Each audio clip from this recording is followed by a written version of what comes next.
എല്ലാവർക്കും നമ്മുടെ ഒരു പുതിയ വീഡിയോയിലേക്ക് ഹൃദയം നിറഞ്ഞ സ്വാഗതം. എല്ലാവരും സുഖമായിട്ടും സേഫായിട്ടും ഇരിക്കുന്നെന്ന് വിശ്വസിക്കുന്നു. നമ്മൾ ഇന്ന് ചെയ്യാൻ പോകുന്നത് ഒരു ഊത്തപ്പത്തിന്റെ റെസിപ്പിയാണ്.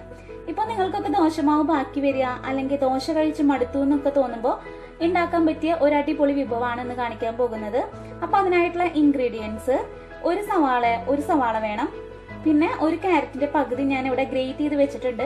ഗ്രേറ്റ് ചെയ്ത് തന്നെ ചേർക്കാൻ ശ്രദ്ധിക്കണം, അല്ലെങ്കിൽ ചിലപ്പോൾ നമുക്ക് വേവാൻ ഇത്തിരി പാടാവും. പിന്നെ വേണ്ടത് മല്ലിയില.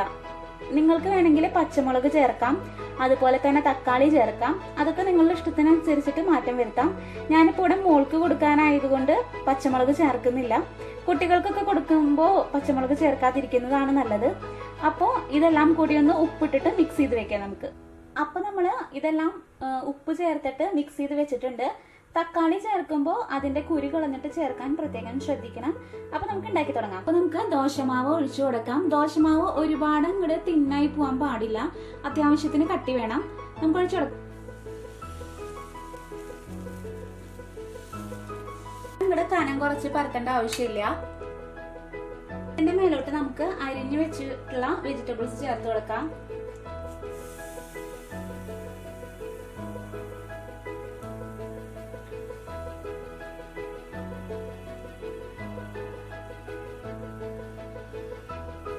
മല്ലിയിലയ്ക്ക് പകരമായിട്ട് വേണമെങ്കിൽ കറിവേപ്പില വേണമെങ്കിൽ ചേർത്ത് കൊടുക്കാം.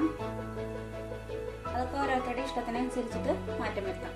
ഇതൊന്നിങ്ങനെ പ്രസ് ചെയ്ത് കൊടുക്കുക. നമുക്ക് നല്ലെണ്ണയോ ഗീയോ ചേർത്ത് കൊടുക്കാം. ഞാനിപ്പോ ഇവിടെ നല്ലെണ്ണയാണ് ഒഴിച്ചു കൊടുക്കുന്നത്. നമുക്ക് അതിന്റെ മേലെ നല്ലെണ്ണ ചേർത്ത് കൊടുക്കാം.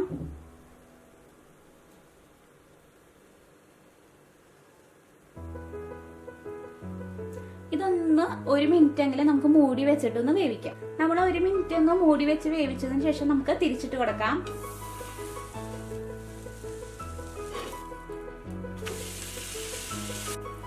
നമ്മൾ തിരിച്ചും മറിച്ചിട്ടിട്ടുണ്ട്. ഇനി നമുക്കിത് എടുക്കാം. ആയിട്ടുണ്ട്. അപ്പൊ നമ്മുടെ ഊത്തപ്പം ഇവിടെ റെഡി ആയിരിക്കുകയാണ്. വളരെ ഹെൽത്തി ആയിട്ടുള്ള ഒരു ബ്രേക്ക്ഫാസ്റ്റ് ആണ്. കുട്ടികളൊന്നും വെജിറ്റബിൾസ് കഴിക്കുന്നില്ലെങ്കിൽ ഈ രൂപത്തിലൊക്കെ ഉണ്ടാക്കി കൊടുത്തിട്ടുണ്ടെങ്കിൽ കുട്ടികൾ കഴിക്കും. അപ്പോൾ നിങ്ങൾക്ക് ഈ റെസിപ്പി ഇഷ്ടമായിട്ടുണ്ടെങ്കിൽ ലൈക്ക് ചെയ്യാനും കമൻറ്റ് ചെയ്യാനും അതുപോലെ തന്നെ നിങ്ങളുടെ ഫ്രണ്ട്സിനും റിലേറ്റീവ്സിനും ഒക്കെ ഒന്ന് ഷെയർ ചെയ്ത് കൊടുക്കാനും മറക്കരുതേ. അപ്പോൾ അടുത്ത നല്ലൊരു റെസിപ്പി ആയിട്ട് കാണുന്നവരേക്കും നന്ദി, നമസ്കാരം.